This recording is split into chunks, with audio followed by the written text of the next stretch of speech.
샬롬 로중 읽어주는 제입니다. 오늘은 6월 14일 화요일 로중입니다.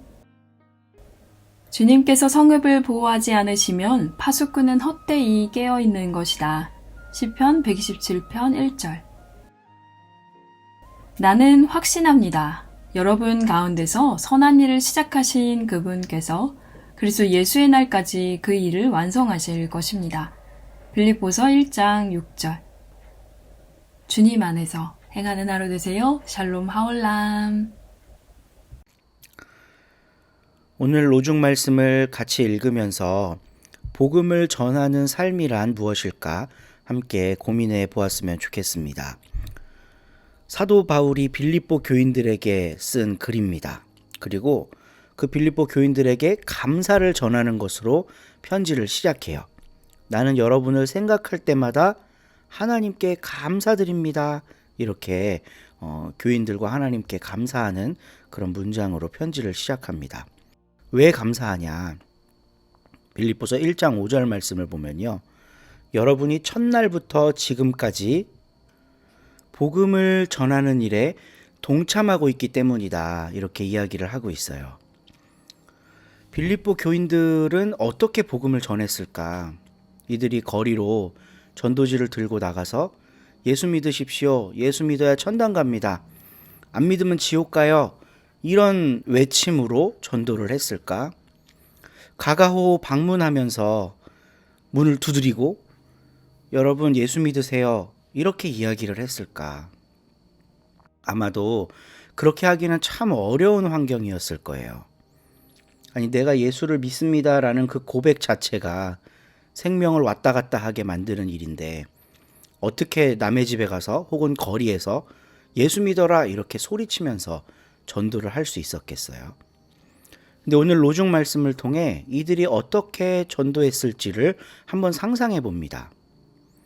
선한 일을 여러분 가운데서 시작하신 분께서 그리스도 예수의 날까지 그 일을 완성하실 겁니다. 빌립보 교인들의 삶을 선한 삶으로 바울이 설명을 하고 있어요. 이 삶이 바로 전도고 복음 증거의 도구가 되었을 것입니다.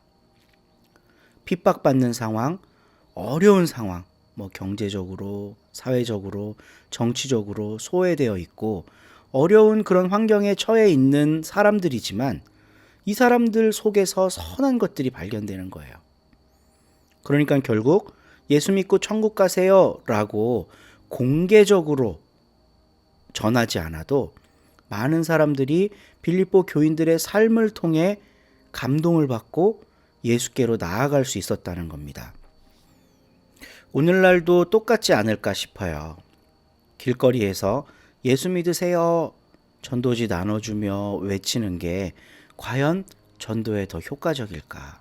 아니면 우리의 삶이 먼저 믿은 그리스도인들의 삶이 복음으로 인해 선한 열매들을 맺어나가는 그 삶이 더 효과적일까?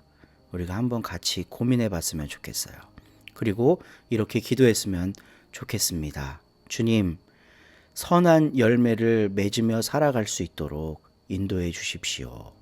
기도로 승리하는 오늘 하루 되시기를 바랍니다. 오늘 새한글 성경은 누가복음 14장 말씀이고요. 신혜원 집사님이 낭독해 주십니다. 좋은 하루 되세요. 14장.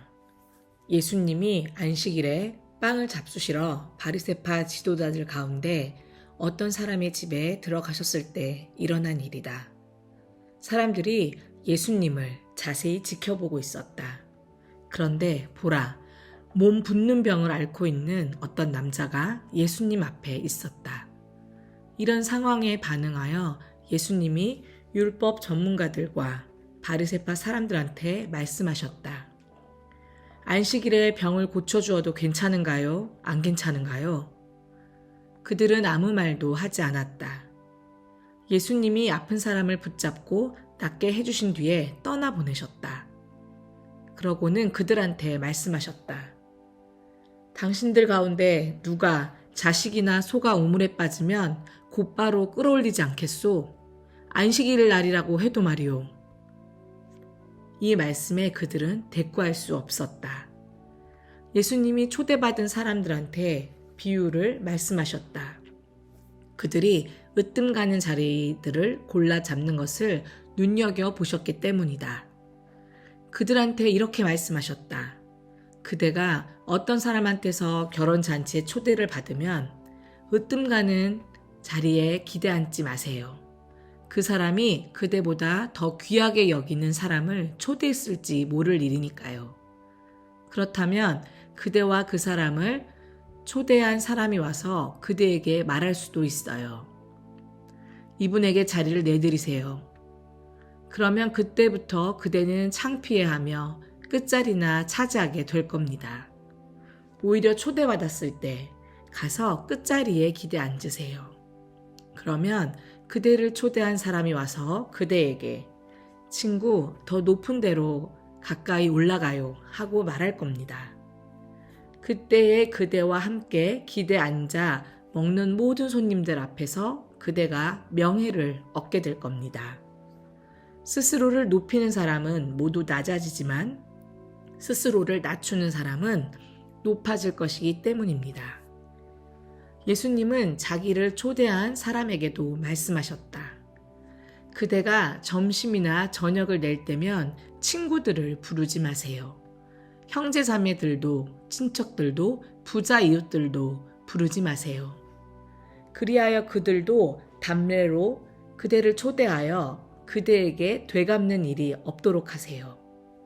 오히려 잔치를 베풀 때면 가난한 사람들, 신체장애인들, 지체장애인들, 시각장애인들을 초대하세요.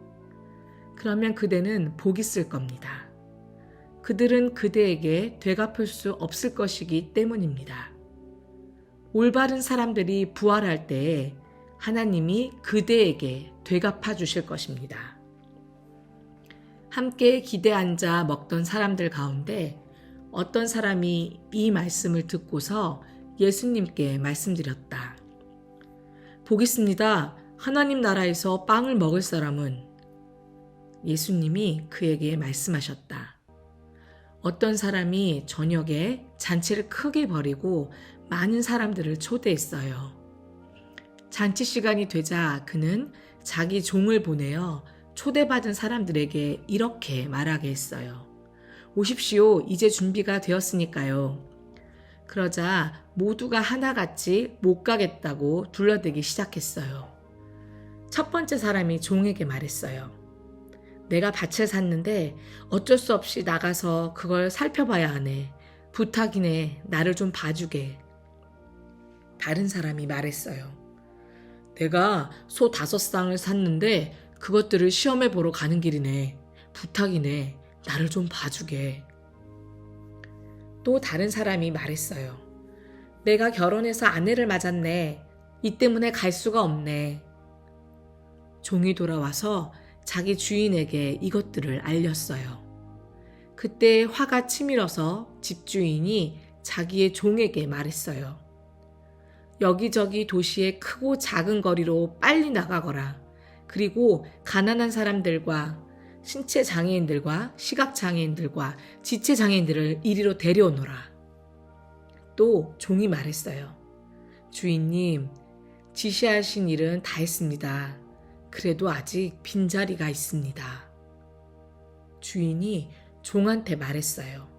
큰 도로들과 울타리를 따라 난 길들로 나가거라. 사람들을 반드시 오게 해서 내 집을 채워라.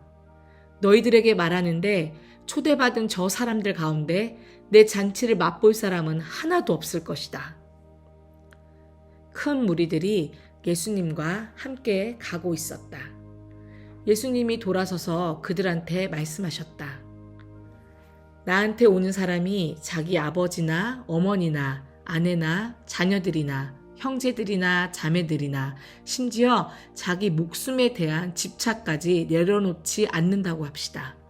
그러면 그 사람은 내 제자가 될 수 없습니다. 누구라도 자기 십자가를 매지 않고 내 뒤를 따르는 사람은 내 제자가 될 수 없습니다. 여러분 가운데 어떤 사람이 탑을 세우려고 한다고 합시다. 그가 먼저 앉아서 다 마치기까지 돈이 넉넉한지 비용을 헤아려 보지 않습니까? 토대는 놓았으나 다 끝내지 못하면 지켜보는 사람들이 모두 놀려대기 시작할 테니 말입니다. 이 사람이 세우려고 시작만 해놓고 다 끝내지를 못했네 하고 말하면서요. 또는 어떤 임금이 나가서 다른 임금과 맞붙어 전쟁을 하려 한다 합시다. 2만 명을 이끌고 자기한테로 오는 임금을 10,000명으로 맞설 수 있을지 그가 앉아서 먼저 찬찬히 생각해 보지 않겠습니까? 도저히 안 되겠으면 그가 아직 멀리 있을 때 협상단을 보내어 화친을 맺자고 요청할 것입니다. 그러므로 이와 같이 여러분 가운데 누구라도 자기에게 있는 모든 것을 내버리지 않는 사람은 내 제자가 될 수 없습니다. 그러므로 소금은 좋은 것입니다. 그러나 소금도 그 맛을 잃어버리면 무슨 수로 그 맛을 되살려내겠어요? 그것은 땅에도 거름에도 알맞지 않습니다. 사람들은 그것을 바깥에 버립니다. 들을 귀 있는 사람은 들으시기 바랍니다. 아멘.